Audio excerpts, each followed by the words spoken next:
Assalamualaikum dan selamat sejahtera. Berjumpa lagi kita dalam pembelajaran untuk PDPR 3.0 pada hari ini. Okey, jadi hari ini cikgu terus tuju pada apa yang akan kita pelajari. Okey, jadi untuk permulaannya pada hari ini kita lari sedikit daripada kelaziman yang biasa kita lakukan, iaitu merujuk kepada buku teks. Jadi hari ini cikgu nak ajar ataupun nak menjelaskan kepada semua para pelajar berkenaan macam mana kita nak buat pemindahan maklumat. Okey, so pemindahan maklumat ni ada 3 komponen di dalamnya, iaitu ringkasan, rumusan dan juga ulasan. Okey, so seterusnya kita akan tengok perbandingan dahulu di antara ketiga-tiga ini.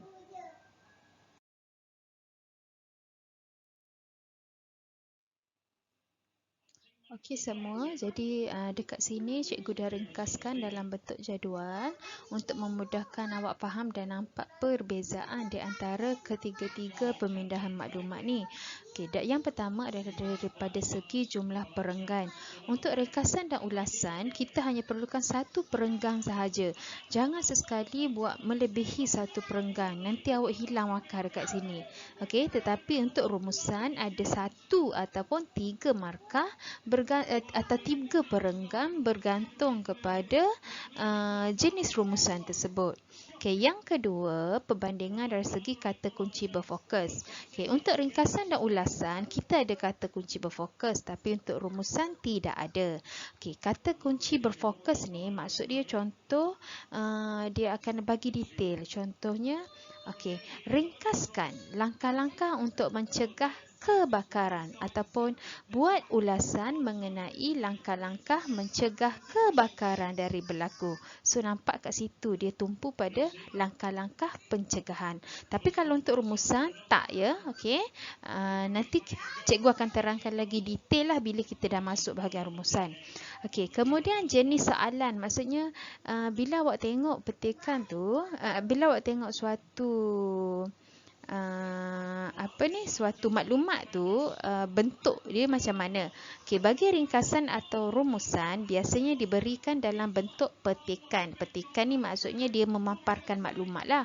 Tapi kalau ulasan sama ada dalam bentuk petikan ataupun dibagi bentuk gambar. Sebab tu dekat sini dituliskan jenis soalan untuk ulasan adalah pelbagai bentuk grafik. Maksudnya boleh daripada segi gambar, lepas tu mungkin ada dialog, mungkin ada petikan juga. Okey, terpulang pada dia.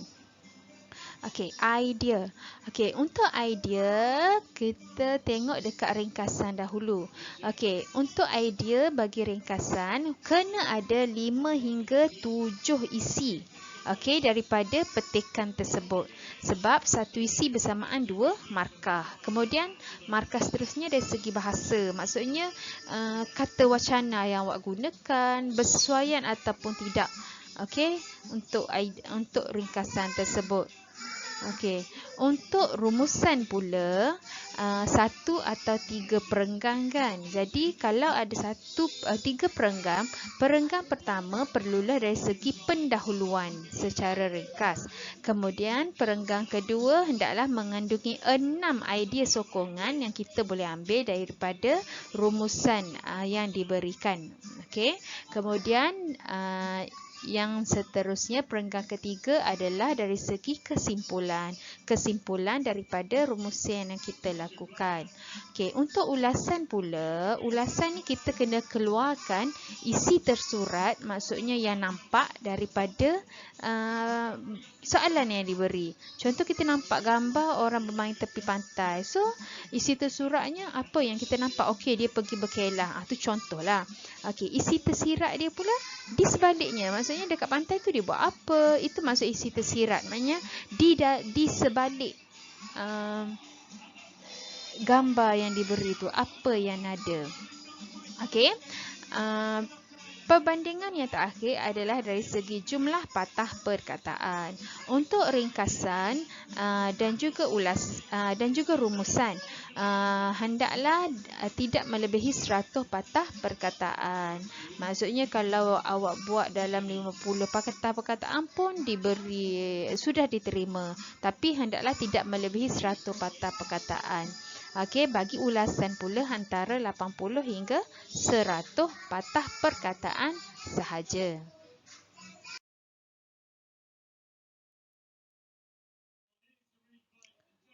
Okey, dekat slide kedua tadi ada cikgu sebut mengenai jumlah patah perkataan untuk pemindahan maklumat ni. Jadi ini hanyalah sebagai pengetahuan awak sahaja.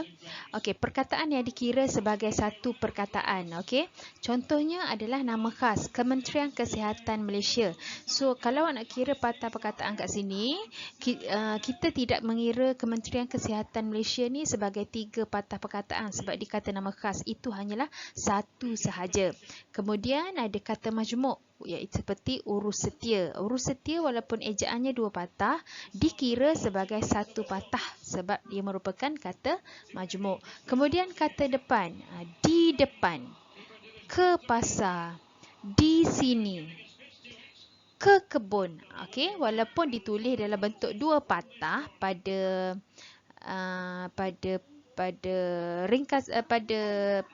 ringkasan yang awak buat tu, ianya dikira sebagai 1 patah sahaja sebab ada kata depan. Kemudian tarikh, contoh dia 1 Oktober 2021. Dekat sini nampak macam 3 kan?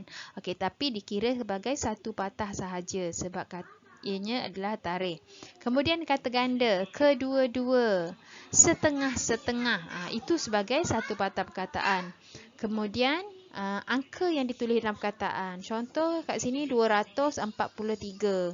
Walaupun dalam bentuk perkataan ada 5 patah, dikira sebagai 1 patah sebab dia merujuk kepada satu nombor. Okey. Last sekali adalah gelaran. Tun Dr. Mahathir Mohamad, contoh dia. Gelaran tun kat depan tu tidak dikira sebagai patah perkataan asing. Sebaliknya sekali dengan nama. Okey, so Tun Dr. Mahathir Mohamad ini dikira sebagai 1 patah perkataan sahaja, bukan 4 ya. Contoh dia Tan Sri Muhyiddin Yassin. Tan Sri Muhyiddin Yassin. Okey, tidak dikira sebagai 3, sebaliknya 1 sebab dia adalah gelaran bagi nama individu tersebut.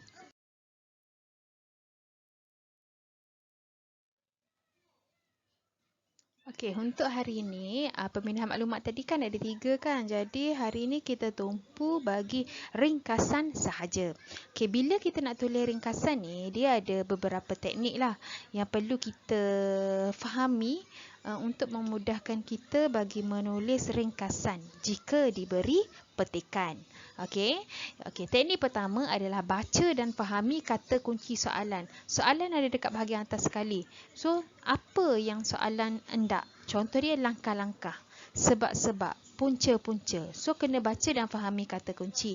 Okey, teknik kedua, baca petikan sekurang-kurangnya 2 kali untuk faham keseluruhan yang nak disampaikan oleh petikan tu. Kadang-kadang kita baca sekali, kita tak nampak lagi apa yang petikan ni nak ceritakan pada kita. Sebab itulah digalakkan sekurang-kurangnya 2 kali untuk memahaminya. Okey, teknik yang ketiga, gariskan isi-isi yang berkaitan kehendak soalan. Contoh soalan tadi dia nak langkah-langkah. Jadi bila kita baca petikan tu, yang mana menunjukkan langkah-langkah. So gariskan. Okey, teknik keempat adalah menulis ringkasan dalam 1 perenggan sahaja. So, kita dah gariskan isi-isi tadi.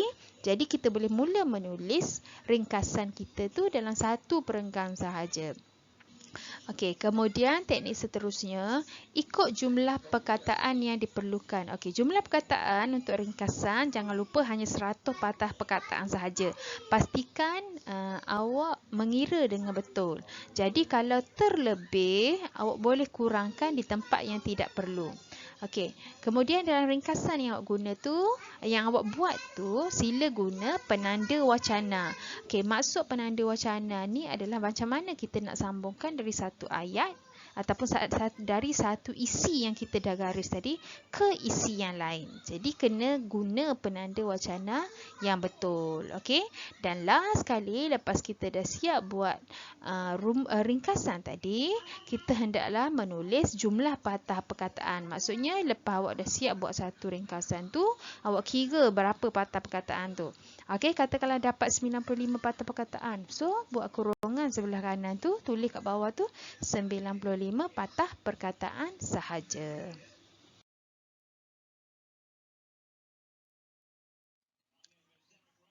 Okey, dekat sini cikgu bagi satu contoh petikan yang diberikan untuk kita membuat ringkasan.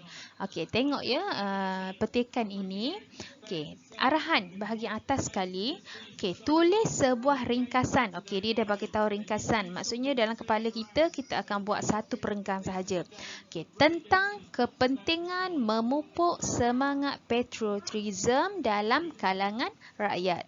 Tengok dia bold kan, dia hitamkan apa yang soalan nak. Soalan nak kepentingan memupuk semangat patriotism.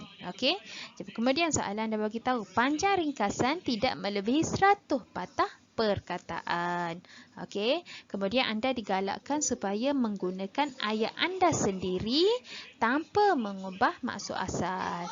Maksudnya janganlah ambil sebiji-sebiji isi yang telah awak gariskan. Okey. Awak olah balik isi tadi dalam bentuk ayat awak yang mudah difahami. Okey. Contoh petikan ni, okey. Perenggan pertama, dia kata masalah yang sering meniti dari bibir ke bibir yang berkaitan dengan semangat patriotism semakin bergema di setiap pelosok negara. Okey, so ini terjadi kerana semangat patriotism amat penting dalam konteks negara Malaysia yang terdiri dari pelbagai kaum dan kepercayaan agama. Jika diteliti, sebenarnya terdapat banyak kemaslahatan atau kebaikan semangat patriotism dalam kalangan rakyat. Okey, jadi perenggan pertama ni hanyalah pendahuluan tentang petikan memupuk semangat patriotism. Dalam perenggan pertama ni tak ada pun isi yang boleh kita gariskan yang menunjukkan kepentingan. Jadi kita abaikan perenggan pertama. Okey, perenggan kedua. Tengok dia tulis. Kepentingan perdana ialah semangat patriotism membugar dan mengekalkan semangat cinta akan negara yang setelah sekian lama disuburkan. Okey, terus nampak isi pertama. Gariskan isi pertama. Okey, kemudian teruskan lagi.